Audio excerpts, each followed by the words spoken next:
বলে নেপালের হিমালয় সুন্দর, উনি বলে সিলেটের জাফলং সুন্দর। আল্লাহ বলে এগুলো কে বানিয়েছে? আমি বলি লাহু মুলকুস সামাওয়াতি ওয়াল আরদ, আমার মালিক বানিয়েছে। আল্লাহ বলে তোরা কেন কমেন্টস করেছিস? কোন জিনিস সুন্দর আমরা জিজ্ঞেস কর। আমরা বললাম মালিক বলো না কোনটা জিনিস সুন্দর। আল্লাহ বলে কক্সবাজার সুন্দর না, সেন্ট মার্টিন সুন্দর না, রাঙ্গামাটি সুন্দর না, সিলেটের জাফলং সুন্দর না, নেপালের হিমালয় সুন্দর না, মিজোরাম নিম্নত সুন্দর না। মালিক বলো না কোন জিনিস সুন্দর।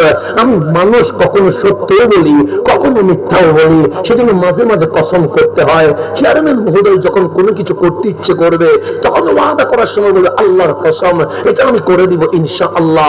আমাদেরকে কসম করতে হয় কেন? বিশ্বাস করানোর জন্য। এখন বলেন আমার আল্লাহ কি মিথ্যা বলতে পারে?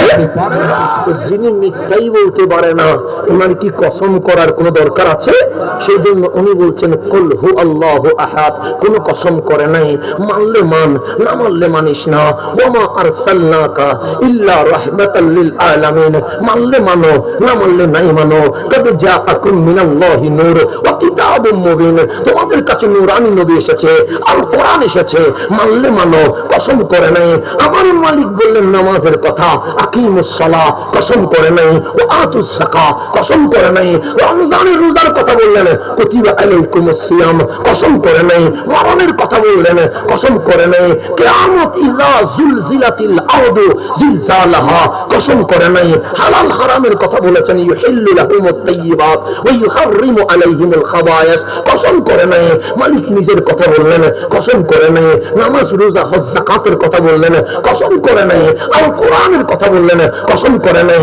কবর হাসর নসর কিয়ামতের কথা বলেছেন, কসম করে নাই। যখন বললাম মালিক সুন্দর কি, আল্লাহ বলেন ওয়াতিন, ডুমুর ফলের কসম, ওয়াজাইতুন, অলিভ অয়েলের কসম, ওয়াতিন সিনিন, সাইনা পর্বতের কসম, ওয়া হাযাল বালাদিল আমিন, মক্কা নগরীর কসম। যেই মালিক একটাও কসম করে নাই সেই মালিক বলছে তিনের কসম, ডুমুর ফলের কসম, ওয়াজাইতুন, অলিভ অয়েলের কসম, সাইনা পর্বতের কসম, মক্কা নগরীর কসম। চার চার কসম করে আমার আল্লাহ বলছে লাকাদ খালাকনাল ইনসানা ফি আহসানি তাকওয়িম, আমার বান্দার চেয়ে সুন্দর আমি আল্লাহ আর কিছু বানাই না।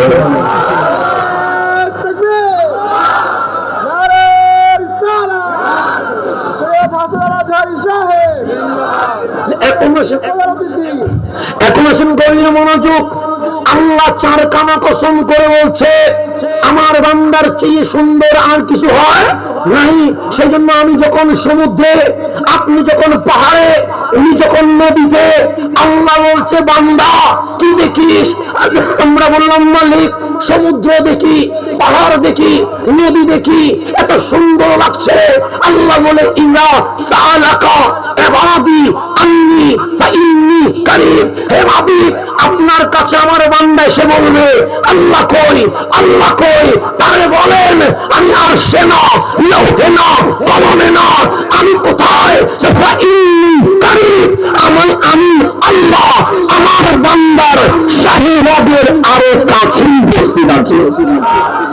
আল্লাহ দূরে না কাছে? একটু গভীর খেয়াল করবেন। ফাইন্নী কারীব কে বলতেছে? আমার কথা বুঝেন? আমি সিটিংয়ে মানুষ তো শাব্দিক উচ্চারণে ভুল হবে, এরপরে যেটা বুঝাইতে চাই সেটা বুঝেন। আমার উচ্চারণ ভুল হবে, আমি আগে ভুল রাখতে চাই। আমার সিটিংয়ে মানুষ, আমি এমন ভাবে কথা বলি আপনি চাইনা ভাষা গুগলে লিখলে বাংলা অনুবাদ হবে, কিন্তু আমার এমন ভাষা গুগল না জান দিয়ে দিলে অনুবাদ হবে না। গুগল তো অনেক দূরে, গুগল তো অনেক দূরে চলে গেছে। আপনি যদি জানও দিয়ে দেন, জানো সিটেঙ্গে ভাষার অনুবাদ করার জন্য জান দিয়ে দিলে আল্লাহ বলে অনুবাদ হবে না। শুধু আমাদেরকে স্পেশাল দিছে, সেজন্য গালি দিলে মনে করেন দোয়া করছি, দোয়া করলে মনে করেন গালি দিছি। আমি বলি আর দোয়াও করার দরকার নেই, গালিও দেওয়ার দরকার নেই। সেজন্য ওনারা বলে আপনি অনুবাদ করে দেন, কারণ আমার ঝামেলা হয়ে যাবে। দোয়া করলেও মানুষে বলবে এটা কি করতেছে, গালি দিচ্ছে না দোয়া করতেছে। সেই জন্য আমি দোয়া না করুন, আপনি করেন না।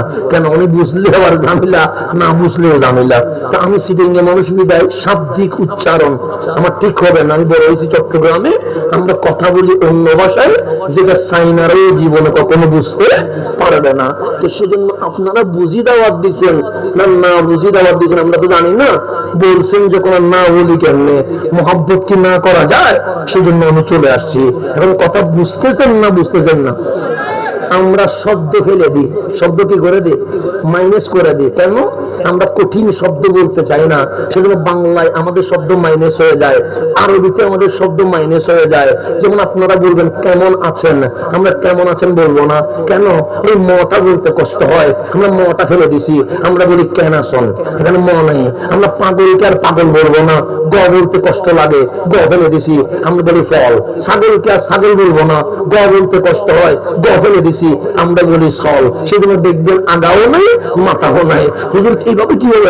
যা কঠিন মনে হয় এটা আমরা বলবো না, কারণ আমরা বল যেটা সহজ লাগবে সেটা বলবো, বাকি শব্দ মাইনাস করে দিব। বুঝলে বুঝো, না বুঝলে না। কথা ঠিক আছে? ডাইরেক্ট শব্দ সব কি হয়ে যাবে? মাইনাস হয়ে যাবে। উচ্চারণ দূরের কথা, শব্দ মাইনাস। উচ্চারণ তো একটু উচ্চারণ কত ক বলতে গেলে ক হয়, আমরা বলে এটা বলতে হবে না, ডাইরেক্ট ফেলে দিব। যে এখানে এত উচ্চারণের দরকার কি? কঠিন মনে হয়েছে ডাইরেক্ট কি করে দাও? মাইনাস করে দাও। এত কথা দরকার কি? মাইনাস। যেরকম বললে সহজ হয় সেরকম বলছি। যেন গুগলে বলে কি বলতেছে, শব্দ মাঝখানেরটা থাকে না, সামনেরটা থাকে না, মাঝখানে পিছনেরটা থাকে না, এরকম সবগুলো আমরা মাইনাস করে দিই। কেন? কঠিন যেখানে আমরা নাই, সেখানে সহজ যেখানে আমরা আছি। সেজন্য আপনারা বলেন বাংলা ভাষা আহত হয়েছে সিলেটে, যাই মারা গেছে চট্টগ্রামে। আমরা এমন জাতি যারা বাংলা ভাষার মারা গেছি। সামনের দিকে যা, গভীর খেয়াল করো, আমি যেখানে আছি সেখানে যা। আল্লাহ বলছে মানুষের চেয়ে সুন্দর আর কিছু। আমি দূরে নয়, কাছে।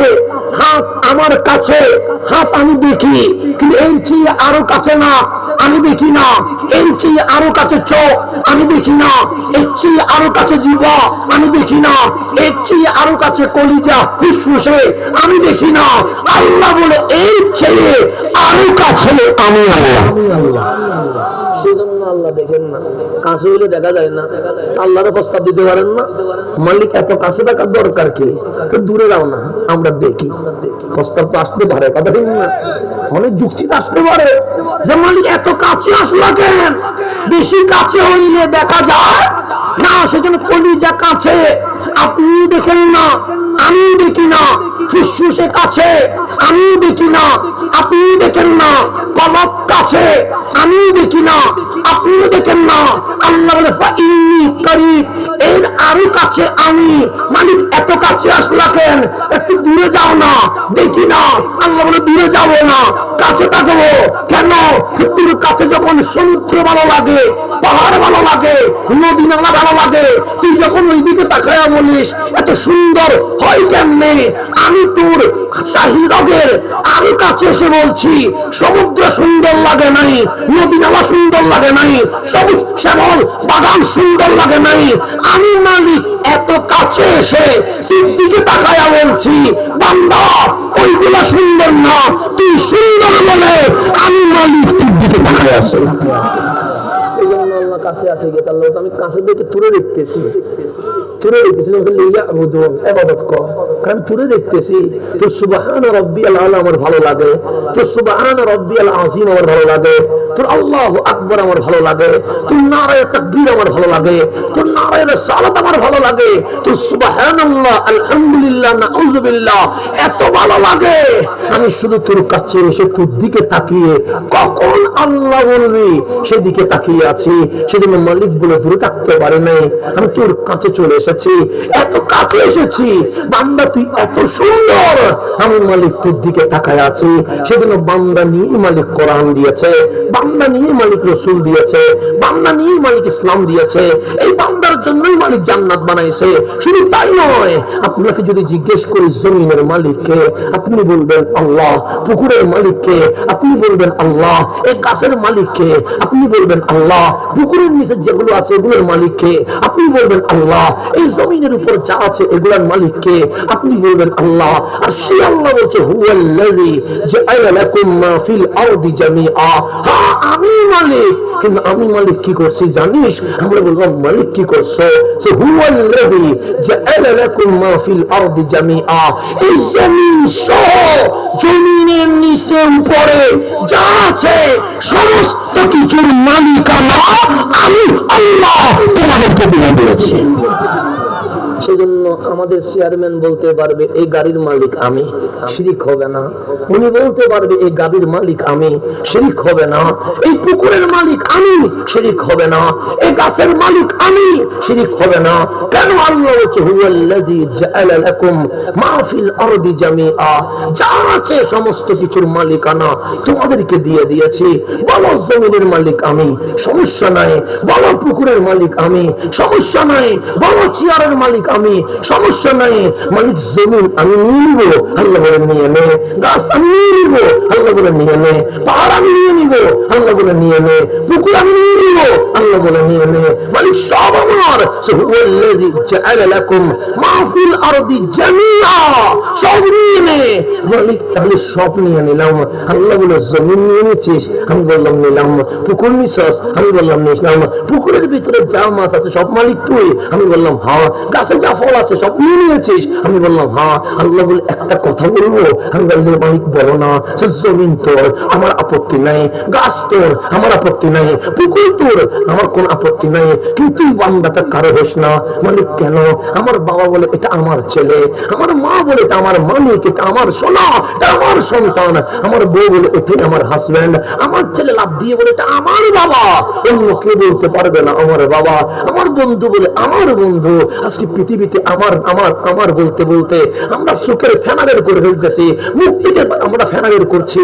আমি বলছি এটা আমার, উনি বলছি এটা আমার। কিন্তু যেদিন আমি চোখ বন্ধ করবো, কই আমার বাবা বলবে না এটা আমার ছেলে, আমার মা বলবে না এটা আমার সন্তান, আমার আর সন্তান এসে দৌড়ায়া বলবে না এটা আমার বাবা, আমার স্ত্রী বলবে না এটা আমার স্বামী। সেদিন সবাই বলবে ইন্না লিল্লাহ ইন্না লিল্লাহ।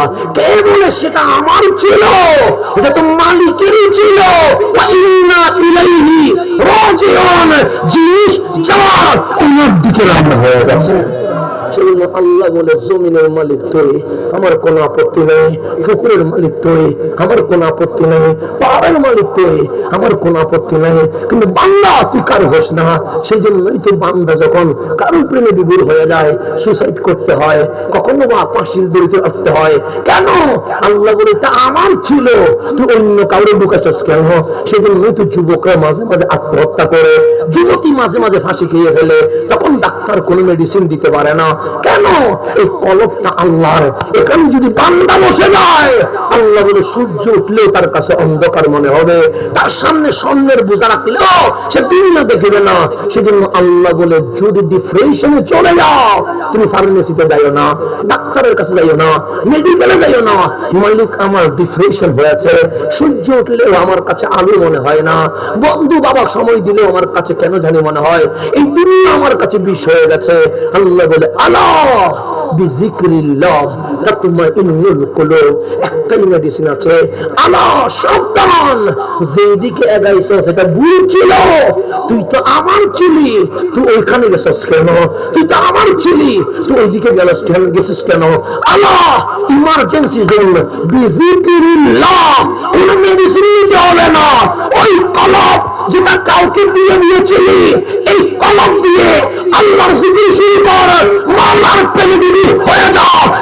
মাটি কলব একদিন যেতে দেরি হবে না, তুমি অন্তর আল্লাহর নিচে শান্তি করে দিয়ে দিবে। সেজন্য আল্লাহ বলে বান্দা তুমি অন্য কারো হবা না, তুমি শুধু হবা আমার। ইন্না লিল্লাহ, তুমি শুধু আমার। সেজন্য আল্লাহ বলছে আফালা তাকিলুন, কেন তোমরা বিবেক দিয়ে ভাবো না? আফালা তাতাফাক্কারুন, কেন তোমরা গবেষণা করো না? আপনি জীবনে পুকুর দেখেছেন, কিন্তু পুকুরের প্রাণীগুলো নিয়ে গবেষণা করেন নাই। আপনি কচ্ছপ দেখেছেন, কিন্তু ভাবেন নাই কচ্ছপটা কিরকম। আপনি সাপ দেখেছেন, আপনি মাছ বিভিন্ন দেখেছেন, কিন্তু কখনো দেখেন নাই এগুলো চলে কেমনে। আপনি যখন নদী নালা সমুদ্রের প্রাণী দেখবেন, হোক সেটা তিমি মাছ, হোক সেটা হাঙ্গর, হোক সেটা অজগর সাপ, দেখবেন সকল পানির প্রাণী যেন মনে হচ্ছে 24 ঘন্টা আল্লাহর কদরে সিজদায় রয়ে গেছে। আপনি খেয়াল করে দেখেন কচ্ছপের মাথা কোথায়? মাটিতে রয়ে গেছে। সাপের মাথা কোথায়? মাটিতে রয়ে গেছে। মাছের ফান্দাস বলেন আর কি মাছ বলে আপনার এখানে অ্যাভেলেবেল মাছ কি? তারা ভুলে বলেন, এটা তো সব পুকুরে পাওয়া যায়। হ্যাঁ, কই মাছ বলেন, সবগুলো মাথা কোথায়? নিচে রয়ে গেছে। পানির প্রাণী দেখবেন 24 ঘন্টা সিজদায় আছে, সোজা দাঁড়াইতে পারে না। হোক সেটা তিনি, হোক সেটা অজগর, সবার মাথা মাটিতে রয়ে গেছে। আল্লাহ বলে পানিতে দেখেছিস? আমি বললাম দেখেছি মাওলা। কিরকম দেখলি? আমি বললাম মালিক সাপও দেখলাম, কচ্ছপও দেখলাম, তিমিও দেখলাম, হাঙ্গরও দেখলাম, পুঁটি মাছও দেখলাম। মনে হচ্ছে সবার মাথা সিজদায় রয়ে গেছে। আল্লাহ বলে জমিনের উপরের প্রাণী দেখ। আমি বললাম মালিক দেখলাম। আল্লাহ বলে গরু, ছাগল, ভেড়া, দুম্বা। আমরা বললাম মালিক দেখেছি, কি মনে হয়েছে? আমরা বললাম মালিক মনে হচ্ছে গরু, ছাগল, ভেড়া, দুম্বা, সিংহ, বাঘ সবগুলো 24 ঘন্টা রুকুতে আছে। গরু কিসে আছে?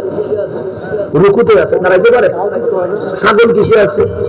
রুকুতে আছে। বাঘের গর্জনে বুক কাঁপে, বাকি দাঁড়াইতে পারে। কিসে আছে?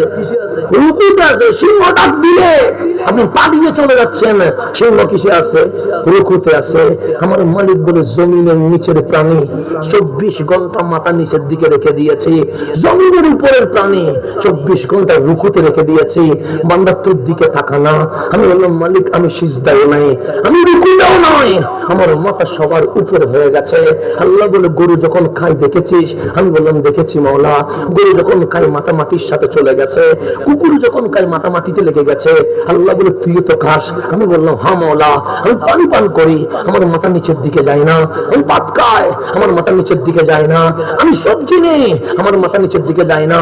আমি মাংস খাই, আমার মাথা নিচের দিকে যায় না। আমার মালিক বলে ওই মাছ থেকে শুরু করে সমুদ্রের প্রাণী সিজদায় আছে, আর জমিনের প্রাণী সেটা রুকুতে আছে। একমাত্র বান্দা যার দুই হাত দিয়া মাথা সোজা করে দিয়েছি, এই মাথা সূর্যের সামনে ঝুঁকে নাই, এই মাথা চাঁদের সামনে ঝুঁকে নাই, এই মাথা গাছের সামনে ঝুঁকে নাই, এই মাথা পাথরের সামনে ঝুঁকে নাই, এই মাথা খাবারের সামনে ঝুঁকে নাই, এই মাথা মৃত্যুর সামনে ঝুঁকে নাই। আমার মালিক বলে যেই মাথা করে দিয়া আমি বিশ্ব মাখলুকাতের সামনে প্রমাণ করেছি, এই সমুদ্রের প্রাণী তোমাদের মাথা সিজদায়, এই জমিনের প্রাণী তোমাদের মাথা রুকুতে, একমাত্র আমার বান্দার মাথা সোজা হয়ে আছে। এই বান্দাই আশরাফুল মাখলুকাত, এই বান্দার চেয়ে দামি আর কিছু হতে পারে না। সবার মাথা খাবারের সামনে ঝুঁকে যায়, আমার বান্দার মাথা খাবারের সামনে ঝুঁকবে না। কেন? আল্লাহ বলে হুয়াল্লাযী জাআলা লাকুম মা ফিল আরদি জামিআ, এই জমিনে যা আছে সবকিছুর মালিক বান্দারে বানাই দিছি। তো মালিকের মাথা কখনো নিচু হইতে পারে? মালিকের মাথা কি নিচু হয়? আল্লাহ বলে জমিনের মালিক তুমি, তুমি কেন নিচু হবা? পাহাড়ের মালিক তুমি, তুমি কেন নিচু হবা? গাড়ির মালিক তুমি, তুমি কেন গাড়িতে মা ডাকবা? সমস্ত কিছুর মালিক আমি আল্লাহ তোমারে বানাইছি, তুমি মালিক। মালিকের মাথা কখনো নিচু হইতে পারে? সেজন্য পানি খাওয়ার সময় আল্লাহ বলে মাথা উপরে, খাবার খাওয়ার সময় মাথা উপরে, কারণ খাবারের সামনে তোর মাথা ঝুঁকানো যাবে।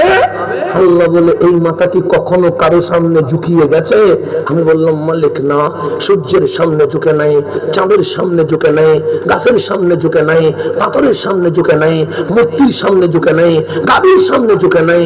আল্লাহ বলে যেই মাথা কারো সামনে ঝুঁকে নাই, যেই মাথা সবার উপরে, ওই মাথারে মাটির সাথে লাগা, ওই নাকরে মাটির সাথে লাগা, ওই হাতরে মাটির সাথে লাগা, ওই পারে মাটির সাথে লাগা, আমি সিজদায় লাগাইয়া দিলাম। আল্লাহ বলে বল সুবহানা রাব্বিয়াল আলা, আমি উপরে নয়, আমার রবি সবার উপরে। আল্লাহ বলে সেই জন্য সিজদা দিতে হয় বান্দা, সিজদা বারবার দিতে হয়। কেন? আল্লাহ বলে যেই মাথা কারো সামনে ঝুঁকে নাই, সেই মাথা মাটির সাথে লাগা, কপাল মাটির সাথে লাগবে, নাক মাটির সাথে লাগবে, হাত মাটির সাথে লাগবে, পা মাটির সাথে লাগবে, উপরের মাথা মাটির সাথে লেগে জিহ্বা বলবে সুবহানা রাব্বিয়াল আলা, আমি উপরে নয়, আমার রব আলা, আমার রব উপরে, আমার রব সবার সেরা। যখন রব উপরে বলবেন, আল্লাহ বলেন মাথা ঝুঁকায়া যত বেশি হইয়া সুবহানা রাব্বিয়াল আলা বলতে পারবি, আমি মালিক তোরে কাবার ছেলে লৌহ কলম আর সে ছিলে আগুন ছেলে করে ফেলে দেয়। বান্দা মালিকের সামনে নিচে হইতে পারলে দামি আছে না নাই? দাম আছে না নাই? আচ্ছা আসেন, সামনে 10:30 হয়ে গেছে, টাইম খুব দ্রুত চলে যাচ্ছে। শীতকাল তো টাইম এটা যেন মনে হয় সার্কেলের মধ্যে আছে, এটা ঘুরে চলে যাচ্ছে। এখন আসেন, আমি বেশি রাত করতে পারবো না, কারণ আমাকে এখান থেকে আবার চট্টগ্রামে চলে যেতে হবে। তো আমাকে যেহেতু লং জার্নি করতে হবে, সে কারণে বেশি রাত জাগাও সম্ভব নয়। আমার ভাই আসলে ইদ্রিস হুসাইন আল কাদরি, ওনার সাথে কিছুক্ষণ সময় দিয়ে আপনাদের সাথে কিছুক্ষণ সময় দিব, তারপর আমাকে বিদায় নিতে হবে। আমার কথা কি স্প্রিটে বললে কোনো ঝামেলা হচ্ছে? সিডিঙ্গে ভাষার মতো শব্দ ফেলে দিচ্ছি না, যদিও উচ্চারণে ভুল হচ্ছে, কিন্তু শব্দ কি করতেছি না, মাইনাস করে দিচ্ছি না, যাতে করে আপনার বুঝতে কি না হয়, সমস্যা না হয়। আপনি আরব দেশে গেলে মাথা ঘুরে যাবে। যেমন কলা, আমরা বলি কি কলা, কেউ বলছে গোয়ালা, কেউ বলছে আলা, কফেটার উপর কি নির্যাতন হচ্ছে আপনি আরব দেশে গেলে বুঝতে পারবেন।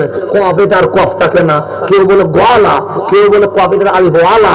আমি বলি কি রে, এক শব্দের উপরে কি জুলুম চলতেছে, এমন জুলুম কেমনে চলে? সেজন্য আমি আবার শব্দগুলাকেও এরকম জুলুম করার চেষ্টা করতেছি না, যেন আপনারা কি করতে পারেন, বুঝতে পারেন। আমরাই সেরা বলেছে কে? এখন আমরা সবাই এখানে আসি না নাই? আসি। এটা তো আমাদের আপনাদের জন্মভূমি, কথা ঠিক না? হুব্বুল ওয়াতানে মিনাল ঈমান, দেশপ্রেম ঈমানের অংশ, এতে কোনো সন্দেহ আছে নেই। কিন্তু আমি যদি আপনাদের সামনে বলি কাবা নিয়েন, মক্কা নিয়েন, নাকি নারায়ণগঞ্জ নেবেন, তখন কি বলবেন?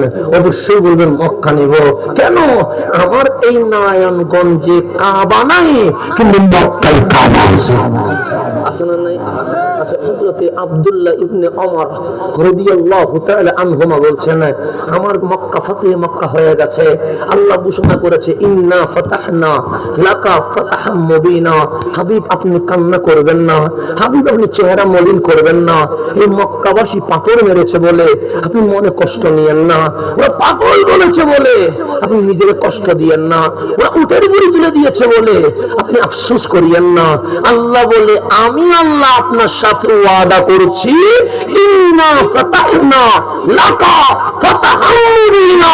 যারা আপনাকে মক্কা থেকে বের করে দিয়েছে, আমি আল্লাহর ওয়াদা আপনি নবীর মাধ্যমে এই মক্কা বিজয় হবে। আমি কাবায় 360 মূর্তি বের করে দিয়ে কালিমার পতাকা উদ্দিন হয়ে যাবে। ঘোষণা কার? আল্লাহর। আল্লাহ বলছে আপনার হাতে মক্কা স্বাধীন হবে। কে বলেছে? আল্লাহ। যে মক্কায় আমার নবীরে মেরেছে, আমার আল্লাহ বলেন নবী গো, এই মক্কাকে আপনার মাধ্যমে আমি স্বাধীন করব। তখন আমার আল্লাহর কথা মতো 8ম হিজরিতে গিয়ে ফাতহে মক্কা হয়ে গেছে, যেখানে কোনো রক্তপাত নাই, কোনো মারামারি নাই। রাসূল আরবি মক্কায় গিয়ে বললেন, কাবার চত্বরে দাঁড়িয়ে বললেন, ধর্ম যার যার, উৎসব তার, এখানে কোনো সমস্যা নেই। হিন্দুরা মন্দিরে যাক, আমার কোনো আপত্তি নাই। মুসলমান মসজিদে আসবে, খ্রিস্টান গির্জায় যাবে, ইহুদি উপাসনালয়ে যাবে, এতে আমি নবীর কোনো আপত্তি নাই। তবে এই কাবা এটা আল্লাহর ঘর, এই আল্লাহর ঘরে মূর্তি থাকবে, এটা কখনো বলতে পারে। যেমন আপনাদের এখানে বিল্ডিং আছে না নাই? কে বানাইছে? বলবেন হুজুর ইঞ্জিনিয়ার করছে। এখানে মসজিদ আছে না নাই? আছে। কে বানাইছে? বলবেন এলাকাবাসী করছে। এখানে রাস্তা আছে না নাই? আছে। কে করছে? বলবেন ঠিকাদারে করছে। কিন্তু আমার আল্লাহ বলছে, ও বান্দা, মক্কায় গেলে একটা ঘর দেখা যায়। আমি বললাম মালিক, হ্যাঁ দেখা যায়, ওইটা বাইতুল্লাহ। আল্লাহ বলে কে বানিয়েছে? আমি বলি মালিক তুমি বলো না। আল্লাহ বলে ইন্না আউওয়ালা বাইত কুদিয়া লিন-নাস লাল্লাযী বিবাক্কা। ওই মক্কায় যে ঘর দেখা যাচ্ছে সেটা ইঞ্জিনিয়ার বানায় নাই, এলাকাবাসী বানায় নাই, মিস্ত্রি বানায় নাই, ঠিকাদারে বানায় নাই। আর যখন পৃথিবীতে আদম আসে নাই, তার আগে আমি আল্লাহ নিজে এই বাইতুল্লাহ বানিয়ে দিয়ে দিয়েছি। খানায়ে কাবা বানিয়েছে কে? আমি কোরআন কোন ইন্না আউওয়ালা বাইত, আউয়াল মানে কি? প্রথম। যখন দুনিয়াতে কিছুই নাই তখনও কাবা আছে। আউওয়ালা বাইত, উনিও আউয়াল, ঘরটাও আউয়াল। ওই আউয়ালে প্রথম ঘর বানাইছে, এটার নাম খানায়ে কাবা। উদিয়া লিন-নাস, কে কেন বানিয়েছি? আমার বান্দা যেন আমি আল্লাহর ইবাদত করতে পারি। তাহলে এটা কাবা, এটা কা আল্লাহর গরু অন্য কিছু ঢুকলে এটা কি মানায়? আমার রাসূল বললেন ধর্ম অবমাননা না, কারণ তোমরা জুলুম করছো। আল্লাহর ঘর, এখানে লাব্বাইক আল্লাহুম্মা লাব্বাইক হবে, এখানে লুত উজ্জার পূজা চলতে পারে। 307 মূর্তি বের করার পর, জমজমের পানি দিয়ে ধুয়ে দেওয়ার পরে, সাইয়্যিদুনা বেলাল আযান দেওয়ার পরে সর্বপ্রথম যখন তাওয়াফ শুরু করছেন রহমতুল্লিল আলামিন আমার নবী সামনে, 1.5 লক্ষ সাহাবী পিছনে, আব্দুল্লাহ ইবনে ওমর রাদিয়াল্লাহু তাআলা বলছেন, আমি কানে কারো থেকে শুনি নাই, রাআইতু বিআইনাইয়া, আমি নিজের চোখে দেখেছি।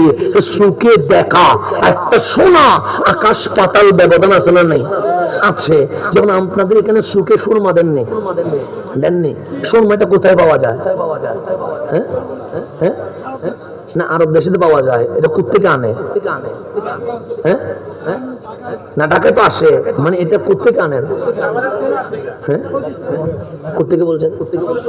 জাবালের নূর থেকে, জাবালের নূর বিক্রি করছে না। অনেকে বলে এই সুরমা হইছে কোথায়? মুসা আলাইহিস সালাম যখন তুরে সাইনার উপরে বসে আল্লাহর সাথে কথা বলছে, আল্লাহর জালওয়া যখন বলছে, মাটি আর মাটি নাই, সবগুলো কি হয়ে গেছে? এটা আপনাদের এখানে প্রচলন আছে নি? আছে না? এখানে আছে, কিন্তু আমি নিজের চোখে দেখছি। ওই তুরে সাইনার ডানেও দেখাইলাম, বামেও দেখাইছি, সামনেও দেখাইছি, পিছনেও দেখাইছি, চওড়াও উঠছি, সুরমা খুঁজি পাই না, সবগুলো মাটি আছে। নিজের চোখে দেখলাম সুরমা নাই। এখন কি বক্তব্য বিশ্বাস করব না চোখের দেখা বিশ্বাস করব?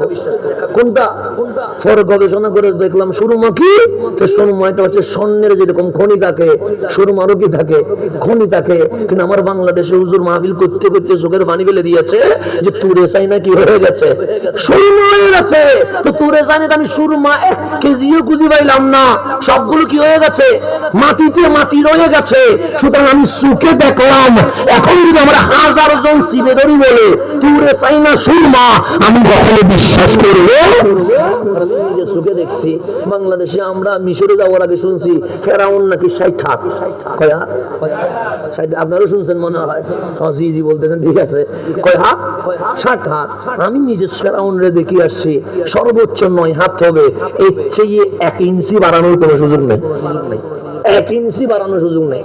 9 হাতের চেয়ে কম বেজে বাড়ানোর সুযোগ নাই। এখন কি 60 হাত মানবো না নিজের চোখে যেটা দেখছি এটা মানবো? এখন হাত দিয়ে আর চামড়া আছে, মাংস নাই। বেশি হইলে 7 হাত। বুঝলাম শরীরের মধ্যে কি আছে? মাংস আছে। আরো বাড়াইলে 2 হাত বাড়বে। এর চেয়ে বেশি বাড়ানোর কোনো সুযোগ নেই। আমি চোখে দেখলাম 9 এর চেয়ে বেশি হবে না। কিন্তু আমার বাংলাদেশে আমি শুনেছি কয় হাত? 7 হাত। 7 হাত শোনা, চোখে দেখা, নিয়ে বিশ্বাস কোনটা করবো? শোনো না, চোখে দেখা, চোখে দেখা। সেই জন্য পৃথিবী যখন ফেতনা শুরু হয়, কানে শুনে বিশ্বাস করবেন না, আগে চোখে দেখতে হবে। আগে চোখে দেখতে হবে। আপনার তো মাঝে মাঝে, আমরা তো বাঙালি তো হুজুক একটু কিছু একটা শুনলে দুধ দিয়েন না, আগে ডানে বামে একটু কি করতে হবে? দেখতে হবে। আমরা তো একটু হুজুকে মানুষ, পাপ করে আনে মানুষ একটা বলছে এই দর ভিতরে দিছে 50 জন দুধ দিয়া, মারি রক্তাক্ত করে গেছে। কারণ যারা মারছে জিজ্ঞেস মাইলি কেন জানি না, সবাই বলছে দর, আমিও ধরতে গেছি। তো তুমি ধরতে গেলা কেন?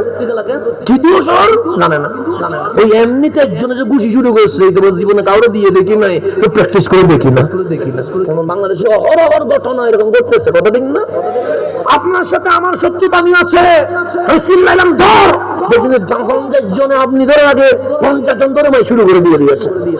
জানে আমি আগে দেখতে হবে আসল ঘটনা কি। ঘটনা না জানে যদি এভাবে মানুষ হত্যা করেন, কাল হাসরের ময়দানে আপনাকে খুনি হিসেবে আল্লাহর সামনে দাঁড়াতে হবে। সেই জন্য কানে শুনে বিশ্বাস করা যাবে। এই সমাজে যতগুলো ভুল বুঝাবুঝি, যতগুলো মারামারি, যতগুলো হানাহানি বেশিরভাগ হচ্ছে কিছু সামসা আছে, ও যাইয়া এদিকে ব্যাস লাগাই দে, ও যাইয়া ওইদিকে ব্যাস লাগাই দে, এই ফ্যাঁসের ভিতরে মারামারি বাজি গেছে। হয় কি হয় না? হয়। সেই জন্য আমার হযরতে সৈয়দুনা ইমাম হাসান মাওলা আলীর শাহাদাতের পরে ইমামে আলী মাকাম ইমাম হাসান যখন খলিফার আসনে সমাসীন হলেন, কুফার মিম্বরে খতিব ইমাম হাসানের বিরুদ্ধে বলতে লাগলেন যে হাসান এই পাপ করেছে, হাসান এই দোষ করেছে, হাসান এই অপরাধ করেছে। কুফাবাসী অবাক হয়ে গেছে, নবীর নাতি হাসান যে নবী থেকে শিখেছে, ফাতেমার আওলাদ আলী শাহজাদা, এত খারাপ হয় কেমনে? হঠাৎ এক কুফার মানুষের ভিতরে জল্পনা কল্পনা, হাসান দেখে দেখে আসবো নবীর আওলাদ, এত খারাপ হয় কেমনে? গেছে মদিনায় কার দেখার জন্য? ইমাম হাসানকে দেখার জন্য। কি হিসেবে? এই যে খতিব বলেছে হাসান এরকম, হাসান খারাপ, হাসান এই, হাসান নামের মানুষটারে নেগেটিভ ভাবে কি করেছে? উপস্থাপন করেছে। সমস্ত কুফাবাসী ইমাম হাসানের বিরুদ্ধে চলে গেছে।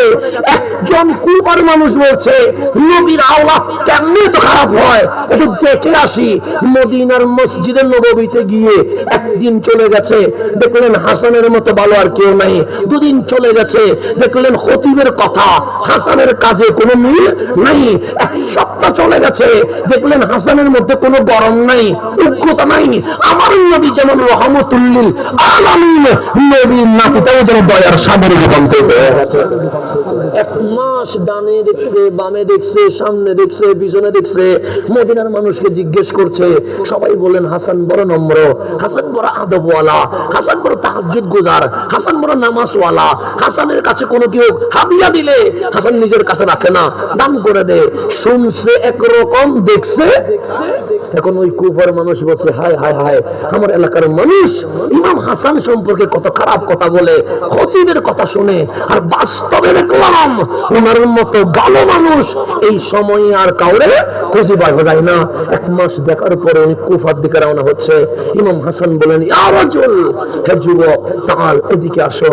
তুমি আসলা মেহমান হয়ে, আমার এখানে এক মাস ছিলা, তুমি কিছুই জিজ্ঞেস করলা না, আমি নিজ থেকে কোনো প্রশ্ন করি নাই, তুমি কোনো আবার বিরক্ত হও কিনা, কিন্তু আসলা এক মাস ছিলা, চলে যাচ্ছ, কষ্ট পেয়েছো? কষ্ট পাই নাই। তুই চলে যাচ্ছ কেন? যেটার জন্য আসছিলাম সেটার জবাব মিলে গেছে। এটা জবাব, এটা মুখে আর শুনতে হবে না। তো ইমাম হাসান বললেন, আসলেন, চলে যাচ্ছেন, আমার মনে তো দুঃখ থাকবে, আমি রহমতুল্লিল আলামিনকে কি জবাব দিব? আমার কাছে মেহমান এসেছিল, এক মাস থেকে ছিল, কিন্তু কোনো কথা হয় নাই। তা আপনার সাথে অন্তত সৌজন্যবোধ করবেন তো। আমাদের খতিব আপনার বিরুদ্ধে অনেক কিছু বলেছে, কিন্তু এসে দেখি কোনো মেয়ে নাই, আপনি তো ভালো। ইমাম হাসান আর কোনো কিছুই বলে নাই। তো ওই যুবক বললেন, আমি বিদায় নিচ্ছি। ইমাম আলী মাকাম বললেন, যদি আপনার কাজ শেষ হয় বিদায় নিতে পারেন। তখন চলে যাওয়ার সময় ওই যুবকের ভিতরে একটু মনের মধ্যে একটু প্রশ্ন আসলো যে আমার নবী তো বলছে আনা মদিনাতুল ইলমি ওয়া আলিয়ুম বাবুহা, আমি নবী ইলমের শহর, আলী তার দরজা, আর এটা তো নবীর নাতি, আলীর আওলাদ। ইলম কেমন, জ্ঞান কেমন, নলেজ কেমন, একটু জিজ্ঞেস করে দেখি। মানে মনের ভিতরে আসছে আর কি। আপনারা যদি আমার বিষয় দেন বলবেন, হুজুর বলেন হক বাতিলের মধ্যে পার্থক্য কি? কথা ঠিক না? হকের পরিচয় কি, বাতিলের পরিচয়? হক চিনবো কেমনে, বাতিল চিনবো কেমনে? এরকমই তো প্রশ্নগুলো করে, এভাবেই করে। কিন্তু ওই কুফার মানুষ প্রশ্ন করতেছেন, ইমাম আলী মাকাম, হক চিনবো কিভাবে, বাতিল চিনবো কিভাবে, এটা আমার দরকার নাই। হক বাতিলের পার্থক্য কি, এটা আমার দরকার নাই। আমার প্রশ্ন হচ্ছে হক আর বাতিলের মাঝে দূরত্ব কতটুকু, গ্যাপ কতটুকু? প্রশ্ন, হক বাতিল কি জিনিস দরকার নাই, হক বাতিলের মধ্যে দূরত্ব কতটুকু? তো আমি হইলে বলবো আসমান আর জমি। কথা দিন না, এটাই তো বলবো, দিন আর রাত, এরকম পার্থক্য বলবো। হযরত ইমাম আলী মাকাম বলেন হক আর বাতিলের দূরত্ব হ্যাঁ 4 আঙ্গুল। কয় আঙ্গুল? এখানে হক হইলে এখানে বাতিল। কয় আঙ্গুল? কুফর মানুষ বলে কি বলতেছে, হক আর বাতিল এটা তো হন্ততন্ত এক রাষ্ট্র থেকে আরেক রাষ্ট্র হবে, এক আসমান আরেক জমিন হবে, এক সমুদ্রের পার আর ওপার হবে। আর উনি বলছে কয় আঙ্গুল? 4 আঙ্গুল। বসে এখানে হক, এখানে বাতিল, সে বুঝি নাই। তখন ইমাম আলী মাকাম বলছে, আমি কি বলছি? যে 4 আঙ্গুল, যে 4 আঙ্গুল তোমার চোখ আর কানের মাঝখানে লাগাও। ওই কুবার মানুষ সুকার কানের মাঝখানে লাগাইছে, লাগানোর পর বলছে কানে যা শুনছিল তা বাতিল ছিল, সুখে যা দেখছিল এটাই হক ছিল। তাহলে কান আর চোখের মধ্যে পার্থক্য কি? 4 আঙ্গুল, কয় আঙ্গুল? তাহলে কানে যেটা শুনছিল এটা কি ছিল? বাতিল ছিল। সুখে যেটা দেখছিল এটা কি ছিল? তাহলে হক আর বাতিলের পার্থক্য কতটুকু, দূরত্ব কতটুকু? 4 আঙ্গুল। সেজন্য কানে শুনে কোন বিচার করা যাবে না, সুখে দেখতে কথা দেখেন না? সেজন্য আমরা যদি ইনসাফ করি, এই বাংলাদেশে অনেক ঝগড়া এমনিতে কি হয়ে যাবে, মিটে যাবে। আমরা শুধু শুধু অনেক বিষয়ে ঝগড়া করি। কিছু জিনিস আছে ভালো লাগলে করেন, ভালো না লাগলে নাই করেন, এগুলো নিয়ে মারামারি করার কোনো দরকার হয় না। যেমন আজকের মাহফিল, এটা কি ফরজ হয়ে গেছে, ওয়াজিব হয়ে গেছে, সুন্নাত হয়ে গেছে, নফল কাজ। আসলে সওয়াব, না আসলে কোনো গুনাহ। তো যারা আসে না ওরা কি কাফের হয়ে গেছে, মুশরিক হয়ে গেছে, বেঈমান হয়ে গেছে? যার আসতে ভালো লাগে না সে আসে নাই, যার আসতে ভালো লেগেছে সে এসেছে। এটা নিয়ে কি আমাদের মধ্যে গুতা গুতি, মারামারি, হানাহানি করার কোনো দরকার আছে? সিম্পল বিষয়। কিন্তু এই বিষয়গুলো নিয়ে আমরা কি করছি? মারামারি করছি, হানাহানি করছি, গুতাগুতি করছি। আল্লাহর জন্য আমাদেরকে বুঝার তৌফিক নসিব করেন। এখন শুনুন গভীর মনোযোগ। আব্দুল্লাহ ইবনে ওমর রাদিয়াল্লাহু তাআলা বলছেন, রাআইতু বিআইনাইয়া, আমি কারো থেকে শুনি নাই, আমি নিজের চোখে দেখতেছি। কেন? সেই 1.5 লক্ষ সাহাবীর মাঝে নবীর পিছনে আমি ছিলাম। নবীর পিছনে কি ছিলাম? এখন আমরা যারা উমরায় গেছে, হজে গেছে, তারা খানায়ে কাবার চতুর্দিকে কি করে? তাওয়াফ করে। তাওয়াফ করার সময় কি বলে? লাব্বাইক আল্লাহুম্মা। এরপর কিছু দোয়া পড়ে, পড়ে কি পড়ে না? পড়ে এরকম, রব্বানা আতিনা ফিদ দুনিয়া হাসানা ওয়া ফিল আখিরাতি হাসানা ওয়া কিনা আযাবান নার। এই দোয়াগুলো বলে কি বলে না? হযরত আব্দুল্লাহ ইবনে ওমর রাদিয়াল্লাহু তাআলা বলছে, আমার কামলিওয়ালা যখন তাওয়াফ করছে, লাব্বাইক আল্লাহুম্মা লাব্বাইক শেষ করে ডান হাতের আঙ্গুল মুবারক খানায়ে কাবার দিকে বলছে, এই কাবা মা আতিয়াবাকি, কতই না সুগন্ধি তোমার, কতই না পবিত্র তুমি, ওয়া মা আযামাকি, কতই না মহান তুমি। এই সৃষ্টি জগতে তোমার মতো মর্যাদাওয়ালা আমার আল্লাহ এই জমিনে আর কিছু বানায়। তারিফ করতেছে কার? কাবার। মানে চাঁদ দেওয়াল খানায়ে কাবার তারিফ করতেছে রহমতুল্লাহ, সুন্দর সুন্দর শব্দ দিয়ে। মা আতিয়াবাকি, কতই না সুগন্ধি তোমার, তোমার রি আমি নবীকে দেওয়ানা করে দিয়েছে। মা আযামাকি, কতই মহান তুমি। ওয়া মা আযামি হুরমাতিকি, তোমার যে ইজ্জত, তোমার যে সম্মান, সেটা কত মহান। আমার মাওলা তোমার মতো তাজিমওয়ালা, সম্মানওয়ালা এই সৃষ্টি জগতে আর কিছু বানায়। এভাবে করে খানায়ে কাবার তারিফ শেষ করে বলছে, এই কাবা শোন, যেই মালিকের কুদরতি হাতে আমি নবীর জান, সেই আল্লাহর কসম করে বলতেছি, আমার উম্মতের জান, মাল, ইজ্জতের সম্মান তুমি কাবার সম্মানের চেয়ে আমার মালিকের কাছে আরো কোটি গুণ দামি হয়ে গেছে। নবীর উম্মতের তাজিম সম্মান বেশি না কম? কাবার চেয়ে বেশি, এটা বলতেছে রহমতুল্লাহ। আমার নবী হচ্ছে কাবা, ওই আল্লাহর কসম করে বলতেছি, যে আল্লাহর কুদরতি হাতে আমি নবীর কি আছে? জান আছে। ওই আল্লাহর কসম করে বলতেছি, আমার একটা উম্মতের জান, মাল, ইজ্জতের যে হুরমত সম্মান আল্লাহর কাছে আছে, তুমি কাবার চেয়ে আমার উম্মতের জানমাল সম্মানের যে হুরমত তা আল্লাহর কাছে কোটি গুণ দামি হয়ে গেছে। আমাদের দাম কম না বেশি? সেজন্য আল্লাহ বলে, মাথায় তার নামায়া সুবহানা রাব্বিয়াল আলা বলে তুমি নিচু হইতে থাকো, আমি আল্লাহ তোমাকে কাবার চেয়ে, লৌহ কলমে আরশের চেয়ে আরো কি করে ফেলবো? দামি করে ফেলবো। সেজন্য বান্দার পক্ষে দামি হওয়া সম্ভব কিনা? সম্ভব। আল্লাহ যেন আমাদেরকে বুঝার তৌফিক নসিব করে। এখন আমি যেখানে ছিলাম সেখানে চলে যায়, গভীরভাবে খেয়াল করবেন, মানুষের চেয়ে দামি, মানুষের চেয়ে সুন্দর, মানুষের চেয়ে মর্যাদাপূর্ণ আল্লাহ আল্লাহর মাখলুকাতে আর কেউ নেই। সেজন্য আমার আল্লাহ বলেন, আমার সব কাজ কারবার আমার বান্দার সাথে, আমার প্রেম আমার বান্দার সাথে, আমার ভালোবাসা আমার বান্দার সাথে, আমার রহমত আমার বান্দার সাথে, আমার কাহারিয়ত আমার বান্দার সাথে, আমার গুসা হওয়া আমার বান্দার সাথে, আমার বান্দার সাথে সব মুআমালা চলবে। সেই জন্য আপনি যে মাহফিলে বসেছেন, আপনি মনে করছেন মনে হয় লস করেছি। আল্লাহ বলে, না বান্দা, তুই কি আমার সাথে বিজনেস করবি, ব্যবসা করবি? আমি মালিক, আমরা বললাম মালিক আপনার সাথে ব্যবসা? আল্লাহ বলে, হ্যাঁ। মালিক আমি কি হব? আল্লাহ বলে, তুই ব্যবসায়ী হ।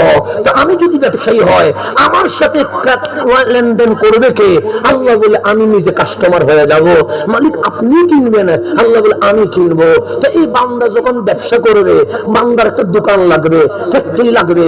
দোকান ফ্যাক্টরি না হইলে মাল উৎপন্ন করবো কিভাবে? আল্লাহ বলে, তোর জন্ম থেকে মৃত্যু পর্যন্ত 50-60-100 বছরের হায়াত, এটাকে আমি আল্লাহ ফ্যাক্টরি বানাইয়া দিলাম। মালিক ফ্যাক্টরি তো বানাইছো, দোকানে যদি চাউল না থাকে বিক্রি করবো কেমনে? কিছু না থাকলে বিক্রি করবো কেমনে? তেল না থাকলে বিক্রি করবো কেমনে? আল্লাহ বলে, কত ঠিক, দোকানে কিছু মাল তো লাগবে। আল্লাহ বলে, আকিমুস সালাহ, নামাজ কায়েম করো, তোমার ফ্যাক্টরি পণ্য হয়ে যাবে। ও আতুজ যাকাত, যাকাত দাও, তোমার ফ্যাক্টরি পণ্য হয়ে যাবে। রমজানের চাঁদ উঠলে কুতিবা আলাইকুমুস সিয়াম, রোজা রাখো, তোমার ফ্যাক্টরি পণ্য হয়ে যাবে। আতিমুল হজ, হজ পালন করো, তোমার ফ্যাক্টরি পণ্য হয়ে যাবে। ওয়াবিল ওয়ালিদাইনি ইহসানা, মা বাবার সেবা করো, তোমার ফ্যাক্টরি পণ্য হয়ে যাবে। সত্য বলো, সালাম দাও, গুনাহ থেকে বেঁচে থাকো, তোমার দোকানের ফ্যাক্টরি পূর্ণ হয়ে যাবে। আজকে যে আমরা মাহফিলে আসলাম, এই সময়টা চায়ের দোকানে দেওয়া যায়, এই সময়টা ফেসবুকে দেওয়া যায়, এই সময়টা কাঠ খেলায় দেওয়া যায়, এই সময়টা জুয়া খেলায় দেওয়া যায়, এই সময়টা ইউটিউব ফেসবুকে দেওয়া যায়। কিন্তু লাঠি দিয়ে আমরা যখন মাহফিলে চলে এসেছি, মালিক বলে, কেন এসেছিস? আমরা বলি, মালিক দেওয়ার জন্য আসি নাই, আল্লাহ এবং হাবিবুল্লাহকে রাজি করার জন্য এসেছে। আল্লাহ বলে, আমি কিনবো। ইন্নাল্লাহা ইশতারা মিনাল মুমিনিন, কোরআনে আছে না নাই? আচ্ছা, যদি না থাকে আমারে বলবেন, আমাকে ঠিক করে দিবেন, কারণ মানুষ বলের ঊর্ধ্বে নয়। আল্লাহ, ইন্নাল্লাহা, নিশ্চয়ই আমি আল্লাহ, ইশতারা, কিনবো, কিনবো, মিনাল মুমিনিন, মুমিন থেকে কিনবো। মালিক কি কিনবা? আমার আল্লাহ বলে, তোর দোকানে কি আছে? এখানে আপনি যদি নারায়ণগঞ্জের দোকানে দেখেন, কিছু দোকান আছে যেখানে যাই নামাজ, যেখানে যেখানে আতর, কোরআন শরীফ, তাসবিহ, মিসওয়াক পাওয়া যায়। ওই দোকানে কি খারাপ মানুষ যাবে না ভালো মানুষ যাবে? ভালো মানুষ যাবে। আর কিছু দোকান আছে যেখানে ফ্যান্সি ডিল পাওয়া যায়, মদ পাওয়া যায়, ইয়াবা পাওয়া যায়, সেখানে কি মুসল্লি যাবে না মাদক সেবী যাবে? মাদক সেবী যাবে। তার দোকানের কাস্টমার ভিন্ন ভিন্ন আছে না নাই? আছে। আমার আল্লাহ বলে, তোর দোকানে কি আছে? আপনি বলেন, মালিক মাহফিল আছে, জিকির আছে, দরুদ আছে, নামাজ আছে, রোজা আছে, হজ আছে, যাকাত আছে। আল্লাহ বলে, ইন্নাল্লাহা ইশতারা মিনাল মুমিনিন, আমি আল্লাহ মুমিন থেকে তার জানও কিনবো, মালও কিনবো, আমলও কিনবো। তো তোমার নামাজ আমি কিনবো, তোমার মাহফিল আমি কিনবো, তোমার এই আয়োজন আমি আল্লাহ কিনবো, তোমার জিকির আমি কিনবো, তোমার দরদ আমি কিনবো। মালিক আপনি কিনবেন, আমি বিক্রি করবো, সমস্যা নাই। কিন্তু আমি কিছু কিনেছি, সওদাগর আমার থেকে টাকা নিয়েছে। আমি পানি কিনেছি, সওদাগর আমার থেকে টাকা নিয়েছে। আমি চাউল কিনেছি, সওদাগর আমার থেকে টাকা চেয়েছে। তেল কেনার পরে তেলের বদলে চাউল দিলে হবে? কি দিতে হয়? লাইট আনছেন, টাকা দিতে হয়। মাইক আনছেন, কি দিতে হয়? ওই মাইকের বদলে কি 5 কেজি চাউল দিলেও মানবে না? বলবে তো আরেক জামিনা না করে দিছে আমারে। আমি তো এখানে মাইকের বদলে তেল আনতে আসি নাই, আমি কিনে আসছি। প্যান্ডেল টাকা, লাইট টাকা, মাইক টাকা, টিস্যু টাকা, পানি টাকা, চা টাকা। আমার আল্লাহ বলে, নামাজ আমি কিনবো, রোজা আমি কিনবো, হজ আমি কিনবো, যাকাত আমি কিনবো, মাহফিল আমি কিনবো, দরুদ আমি কিনবো, তেলাওয়াত আমি কিনবো, জিকির আমি কিনবো। তা মালিক কিনতে পারো। আমরা চাল কিনি, ডাল কিনি, সবজি কিনি, মরিচ কিনি, পেঁয়াজ কিনি। তো তুমিও কিনলা, টাকা দিবা? আল্লাহ বলে, দিব না। দাওয়াত দিবা? আল্লাহ বলে, দিব না। রিয়াল দিবা? আল্লাহ বলে, দিব না। স্বর্ণ দিবা? আল্লাহ বলে, দিব না। তেল দিবা? আল্লাহ বলে, দিব না। আমি বললাম, মালিক কিনলাম কি? টাকাও দিবা না, দাওয়াও দিবা না, স্বর্ণও দিবা না, তেলও দিবা না, আল্লাহ বলে বান্দা চোখ এত নিচু কেন? টাকা একদিন ধ্বংস হয়ে যাবে, তোমার একদিন পুড়ে যাবে, স্বর্ণ তেল থাকবে না। আমি স্বর্ণের চেয়ে দামি, তেলের চেয়ে দামি, ডলারের চেয়ে দামি।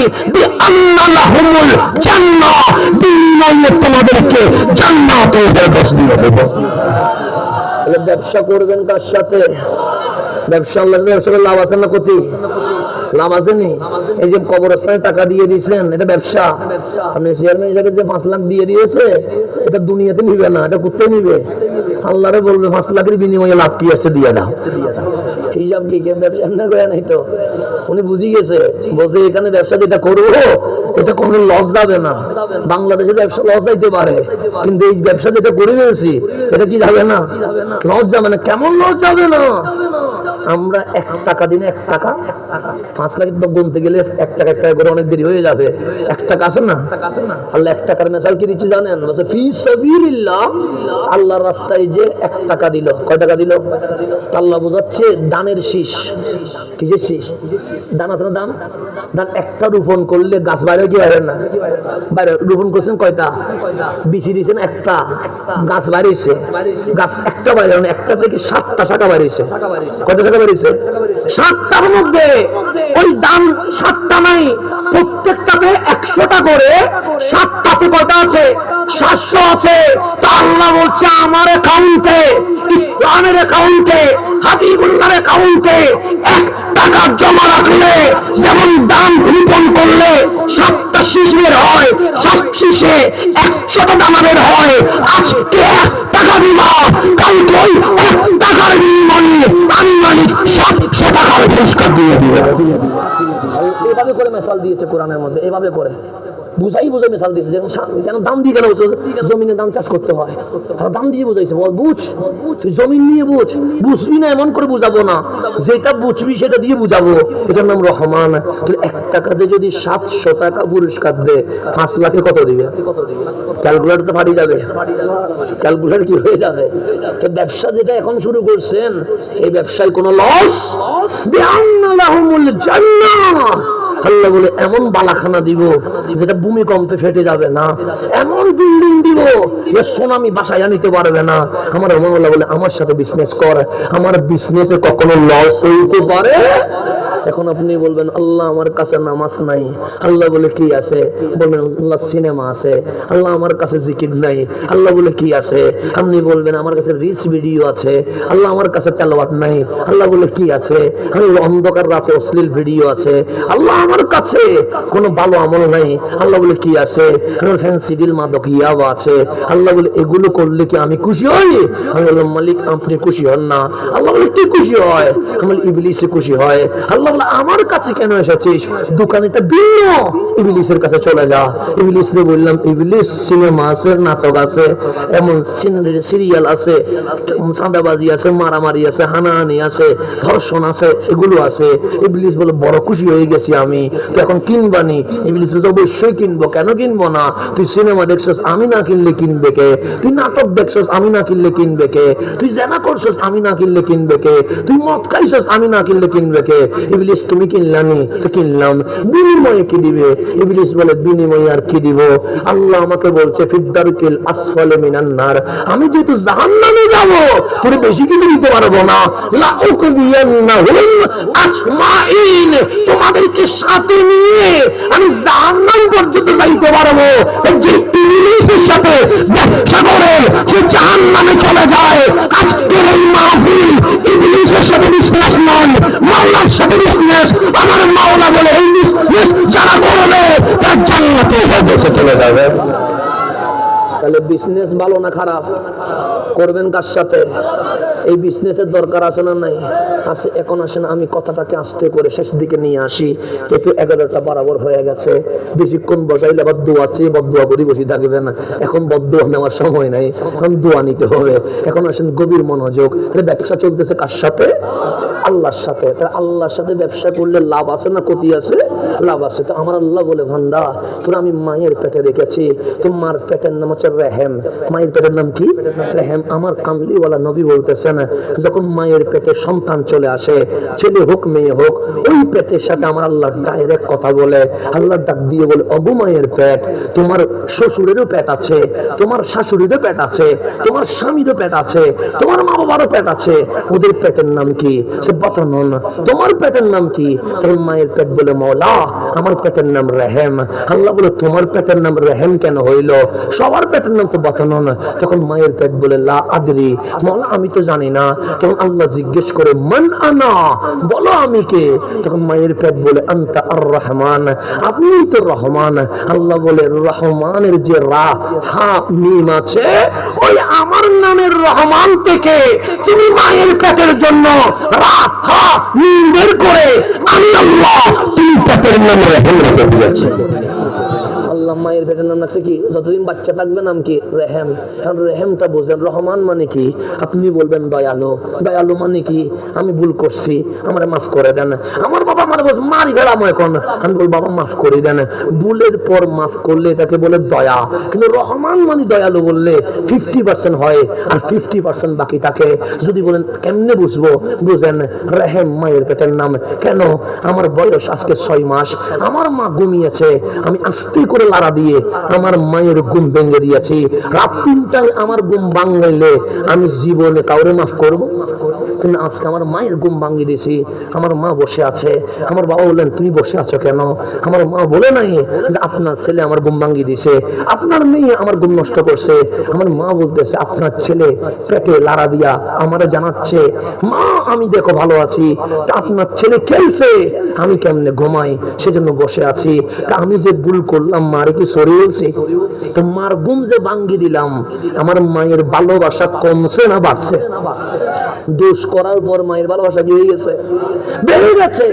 এখন আমার 8 মাস হয়েছে, আমার মা দাঁড়িয়ে রান্না করছে, আমি মায়ের পেট থেকে লাথি মেরে দিয়েছি। আমার মায়ের চোখ দিয়ে পানি বের হয়ে গেছে, দাঁড়ানো থেকে বসে গেছে, পেট চিপে ধরেছে। আমার বাবা দৌড়াই আসে, বললেন কি হয়েছে তোমার? আমি যে লাথি মারছি এটা বলতেছে না, আপনার ছেলে একটু খেলতেছে তো সেজন্য বসে গেলাম। লাথি যে মারলাম, দোষ করছি না ভালো কাজ করছি? দোষ করছি। মারে কি সরি বলছেন? বলেন নাই। লাথি মারার আগে মা যতটুকু ভালোবাসছে, লাথি মারার পর মাকে ভালোবাসা কমাই দিছে না বাড়াই দিছে? বাড়াই। এখানে যদি আমি কাউরে ঘুষি মেরে 2 ফোঁটা রক্ত বের করে ফেলি, এই জীবনে আমার আর ভালো বলবে? ফেসবুকে বিরোধিতা করবে, সে রাস্তার মধ্যে গালাগালি করবে, আমার যেখানে দেখবে সেখানে বলবে কি ফেরাউন, এটা নমরুদ, এটা আবু জাহেল, বলবে কি বলবে না? মরণ পর্যন্ত আমার গালি দিবে। তো 2 ফোঁটা রক্ত বের করে দিলে মানুষ মানুষকে ক্ষমা করে না। আজকে আমার 10 মাস হয়েছে, আমার মায়ের প্রসব বেদনা উঠে গেছে। ডাক্তার বলছে সন্তান বাঁচাইতে গেলে মাকে মরে যেতে হইতে পারে। আমার মা আমার বাবারে বললেন, আমি যাচ্ছি ভিতরে, যদি মরে যায় আমার সন্তান যেন মা নাই এটা বুঝতে না পারে। আজকে আমি মায়ের পেট থেকে বের হওয়ার সময় মায়ের শরীরের সমস্ত রক্ত বের করে ফেলেছি। আমার মা কি রাগ করেছে না ভালোবাসা বাড়াই দিছে? ভালোবাসা বাড়াই দিছে। আমি ঘুম ভেঙে দিলাম, আমার মা ভালোবাসা বাড়িয়ে দিয়েছে। আমি লাথি মারলাম, আমার মা ভালোবাসা বাড়িয়ে দিয়েছে। আমি রক্ত, সমস্ত রক্ত আমার মায়ের শরীর থেকে বের করলাম, আমার মায়ের ভালোবাসা বেড়ে গেছে। আল্লাহ বলে, বান্দারে মায়ের পেটের নাম কি? আমি বললাম, মালিক রেহেম। তোর মা যে তোরে ভালোবাসে, আমার 100 ভাগ ভালোবাসা থেকে 1 ভাগ দিয়েছি। তুই গুণ নষ্ট করার পরে ভালোবাসা বেড়ে গেছে, তুই লাথি মারার পর ভালোবাসা বেড়ে গেছে, তুই রক্ত বের করার পরে ভালোবাসা বেড়ে করেছে। 1 ভাগ ভালোবাসা দিয়ে মা যদি সন্তানরে এত ভালোবাসে, আমি রহমান 99 ভাগ ভালোবাসা আমি তোমার জন্য রেখে দিয়েছি। বান্দা আমি তোমার ইন্তজারে আছি। তোমার চোখ সিনেমা দেখেছে, আমি জানি। তোমার কান অবৈধ গান শুনেছে, আমি জানি। তোমার জিহ্বা গালি দিয়েছে, আমি জানি। তোমার হাত অবৈধ জিনিস ধরেছে, আমি জানি। তোমার পা এমন জায়গায় গিয়েছে যেই জায়গায় গেলে কোনো ক্ষমা হয় না। কিন্তু বান্দা রাত 12টা যখন বেজে গেছে, আমি রহমতের দরজা খুলে দিয়েছি। বান্দারে আয়না আমার কাছে। আমি বললাম, মালিক আমি যে গুনাহ করেছি তা আমার মা যদি জানে, আমাকে সন্তান পরিচয় পরিচয় দিতে লজ্জা লাগবে। আর তোমার কাছে আমি কেমনে আসবো? আমার বাবা যদি জানে আমাকে তেজ্য করে দিবে। এই মাহফিলের মানুষগুলো যদি জানে আমাকে স্টেজ থেকে কালাবদের বের করে ফেলবে। মালিক আমি তোমার কাছে কেন আসবো? আল্লাহ বলে আজকে যদি না আসিস, মরে গেলে তো ইন্না ইলাইহি রাজিউন, সেদিন তো আমার সামনে দাঁড়াইতে হবে। বান্দারে সেদিন দাঁড়ানোর চেয়ে আজকে চলে আয়। আমি বললাম মালিক এই গুনাহ নিয়ে আমি দাঁড়াবো কেমনে? আল্লাহ বলে আজকে না দাঁড়াইলে কালকে আসতে হবে। কালকে না আসলে আলাইসাল্লাহু বিআহকামিল হাকিমিন, সেদিন আমি বিচারক হব, তুই আসামি হয়ে যাবে। বান্দারে আমি তোকে আসামি হিসেবে দেখতে চাই না, আয় আমার কাছে। আমি বললাম মালিক বাংলাদেশের 2টা মামলা খাইলে আমার দৌড়ানোর উপর রাখে, 5টা মামলা হইলে রিমান্ডে দিয়ে দেয়, 10টা মামলা হইলে সয়াদ দিয়ে দেয়। আমি ফজরের নামাজ পড়ি নাই, কত মামলা হয়েছে। 10টায় উঠে মিথ্যা বলেছি, মামলা হয়েছে। 12টায় দেখে অবৈধ জিনিস দেখেছি, মামলা হয়েছে। এরকম ডেইলি এই মুনকার আমান কাতেবিন আমার বিরুদ্ধে 10-12টা মামলা করেছে। 34 বছর বয়সে হাজারো মামলা হয়েছে। মালিক এই মামলাগুলো নিয়ে কেমনে দাঁড়ায়? আল্লাহ বলে বান্দারে আয় আমার কাছে, আয় আমার কাছে। আমি লজ্জায় বলছি মালিক এই হাজারো মামলার আসামি, তোমাকে এই চেহারা দেখাবো কেমনে? আল্লাহ বলে বান্দারে আয়, তুই এক বিগত এগা, আমি মালিক তোরে আনার জন্য 1 হাত চলে যাব। তুই 1 হাত এগা, আমি মালিক তোকে আনার জন্য 2 হাত যাব। তুই আমি হেঁটে হেঁটে আয়, হারওয়ালা আমি দৌড়াইয়া যাব। তুই শুধু একবার বলবি মাওলা আমারে মাফ করে দাও, তুই গুনার কথা আমি করব না, আমি গফুর হিসেবে তুই জীবনের গুনাহ মাফ করে দিয়ে দেব। এটার নাম রহমান, এটার নাম রহমান। রহমান বলছেন গুনার কথা বলবো না, তুই শুধু এসে বলবি মালিক আমি বড় গুনাহ করে ফেলেছি। মালিক তুমি যদি আমার আমলনামা খুলে ফেলো আমি লজ্জিত হয়ে যাব। তোমার বান্দা তোমার সামনে লজ্জিত হোক নিশ্চয়ই তুমি চাইবা না। শুনেছি তোমার নাম সাত্তার, আমার গুনাহগুলো গোপন করে দাও। শুনেছি তোমার নাম গফুর, আমারে মাফ করে দাও। শুনেছি তোমার নাম রহমান, আমার উপর দয়া করো। আল্লাহ বলে আমি শুনানি করব না, রিড করব না, এই গুনাহগুলোকে আমি সাদা বানায়া তুই যে সুখের পানি ছেড়ে দিয়ে মাফ চেয়েছিস সমস্ত গুনাহ আমি আল্লাহ সওয়াবে পরিণত করে দিয়ে দেব। আমার মালিক আমাকে বলছে বিজনেস কর আমার সাথে ব্যবসা কর বান্দা, আমি এটাকে উল্টাইয়া দিয়ে দিব। সেজন্য আজকে আমার মা আমারে ভালোবাসে 100 ভাগের 1 ভাগ ভালোবাসা। আমার বাবা বলেন পৃথিবী বলেন যা ভালোবাসা, আল্লাহ বলে শুধু 1 ভাগ ভালোবাসা দিয়েছি, 99 ভাগ আমার কাছে রেখে দিয়েছি। আর কাল হাসরে এই পৃথিবীতে যে 1 ভাগ ভালোবাসা দিয়েছিলাম সেটা আমি নিয়ে ফেলবো। কেন? আমার বান্দারে আমি 100তে 100 ভাগ ভালোবাসা দেওয়ার জন্য সমস্ত ভালোবাসা আমি আমার কাছে রেখে দিয়ে দেব। সেজন্য এটার নাম রহমান। তো রহমান আপনারা ডাকছে। কবরে গেলে মানুষ মরে যায় না, পৌঁছে যায় না, মাটির সাথে মিশে যায় না। মায়ের পেটে যেরকম জিন্দা ছিলাম কবরেও সেরকম জিন্দা। আপনি আমি আমাকে কবর দিয়ে চলে আসবেন, 3.5 হাত কবর থাকবে, কিন্তু যখন মুনকার নাকিরের প্রশ্নের জবাব শেষ হবে আমার নবী বলছে রাউদাতুম মিন রিয়াদিল জান্নাহ, উপরে 3.5 হাত কবর, ভেতরে জান্নাতুল ফেরদৌসের বাগান হয়ে গেছে। কবর আর কবর নাই, এটা রওজা হয়ে গেছে। সেজন্য আপনারা যে বলছেন জান্নাতুল বাকি, মিথ্যা বলেন নাই, সত্যই বলেছেন। কারণ মুসলমানের কবর এটা কবর থাকে না, এটা রাউদাতুম মিন রিয়াদিল জান্নাহ, এটা জান্নাতের কি হয়ে যায়, বাগান হয়ে যায়। তা আজকে আমরা দোয়া করেছি কবরবাসীর কবর যেন জান্নাতের বাগান হয়ে যায়। আগামী বছর আমাদের জন্য মানুষ দোয়া করবে মালিক ওনাদের কবরকেও তুমি জান্নাতের বাগান বানায় দাও। এই মাহফিল করে লাভ হয়েছে না লস হয়েছে? আল্লাহ আমাদেরকে আনছেন, কবুল করছেন। আপনি নিজের যোগ্যতায় আসেন নাই, আমি নিজের যোগ্যতায় এখানে আসি নাই। আল্লাহ বলে কত মানুষ সিনেমায় চলে গেছে, তুইও তো যাইতে পারতি। কত মানুষ নাটকে চলে গেছে, তুইও তো যাইতে পারতি। গানের আসরে মানুষ কম হয় না বেশি হয়? বেশি হয়। খেলার স্টেডিয়ামে মানুষ কম হয় না বেশি হয়? তো আপনি সবকিছু ছেড়ে দিয়ে মাহফিল আসছেন কেন? আল্লাহ বলছেন ওয়ামিনান নাসি মান ইয়াত্তাখিযু মিন দুনিল্লাহি আনদাদান ইউহিব্বুনাহুম কাহুব্বিল্লাহ। দুনিয়াতে ঘুরে দেখ, দেখবি সিনেমাতে মানুষ বেশি, গানে মানুষ বেশি, নাটকে মানুষ বেশি, বেহায়াপনায় মানুষ বেশি। কেন? সে বানাইছিলেন আমি আল্লাহ, সে আল্লাহর চেয়ে ইবলিসকে এত বেশি ভালোবেসেছে, সে আমাকে ছেড়ে দিয়ে ইবলিসের পথে চলে গেছে। কিন্তু মালিক আমরা কেন মাহফিলে? আল্লাহ বলছে ওয়াল্লাযিনা আমানু আশাদ্দু হুব্বান লিল্লাহ, তোদেরকে এত বেশি পছন্দ হয়েছে, তোদের কলবে আমি আল্লাহর মুহাব্বত এমন কঠিন করে দিয়েছি, সিনেমা নাটক জানাবাদ দিয়া তোরা আল্লাহ এবং হাবিবুল্লাহর প্রেমে আল্লাহ কবুল করে ফেলেছে। আল্লাহ আমাদের আমাদেরকে কবুল করেছে, খুশি না বেজা। আল্লাহ যেন এই মাহফিলকে তা কিয়ামত জারি রাখেন, আমিন। আপনারা অনেক কষ্ট করেছেন। আমার ভাই মুফতি ইদ্রিস আল কাদরি,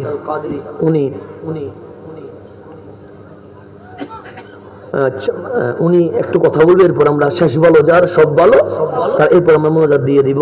একজন বলতেছেন, হুজুর আমাকে একজন বলেছেন মানুষ মৃত্যুবরণ করলে যেখানে গোসল করায় সেখানে 4 দিন হাঁটা যাবে কিনা? অবশ্য হাঁটা যাবে, কোনো সমস্যা নেই। আবার সেখানে 4 দিন আজান দিতে হয় কিনা? অসুবিধা নেই, আজান ভালো জিনিস দিলে দেন, না দিলে নেই। এগুলা কোনো ফরজ নফল ওয়াজিবও না, এগুলা নিয়ে মারামারি করার কোনো দরকার নাই। তবে হাঁটা যাবে না, কথা বলা যাবে না, হাঁটতে পারবেন। আল্লাহ পুরো জমিন দিয়েছে তো হাঁটার জন্য, আপনি বন্ধ করবেন কেন? আল্লাহ তাবারক ওয়া তাআলা সবাইকে কবুল করেন, আমিন। ওয়া আখির দাওয়ানা আনিল হামদুলিল্লাহি রাব্বিল আলামিন। আসসালামু আলাইকুম।